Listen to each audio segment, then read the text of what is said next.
out. So my neighbor and I decided to get rid of it. I asked around and found someone who could do it. I brought him to the compound and showed him around. He said he would clear it for 300, but we could also negotiate. I was surprised because the work seemed too much for that amount. So I told him we would pay him 500 instead. Man, the dude was overjoyed. He ran up to get his working tools, came back, and was almost started off. I asked him to wait and confirmed if he had something to eat. He said no, that he hadn't eaten since the evening before. I quickly prepared tea, bread, and fried eggs for him. Tears came to his eyes when I gave him the food. He finished eating, picked up his tools, and worked enthusiastically with all his heart. At intervals, I would stop what I was doing inside to check on him.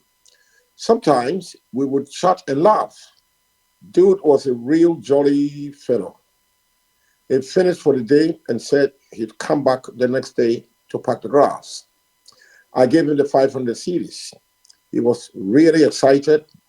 I told him to take my contact so he could reach me before coming the next day. He said he would have loved to, but he didn't have a phone. He said he sold it 2 weeks back so he could eat. All he had left was his SIM. I felt his pain, but I remembered I had an ITEL phone I wasn't using. So I gave it to him along with 10 CDs for a recharge card. Tears rolled from his eyes instantly. He said, one of the deepest God bless you I've ever received in my life. So he left excitedly. And for me, I slept like a baby that night. Dude came the next day and continued the remaining task with so much passion. I could literally see it all over him. I shared some of rice I had left with him for breakfast. And by 12 noon, he was done with the whole task. He thanked me endlessly and left. All this happened last weekend. Today, very early in the morning, I got a call from him, and he gave me great news.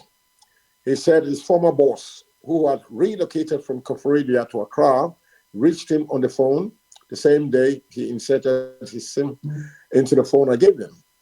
His boss told him he had been trying hard to reach him for weeks to no avail. The boss sent him 2,000 series this morning and assured him of the possibility of getting him engaged again. Man, I was even happier than he was.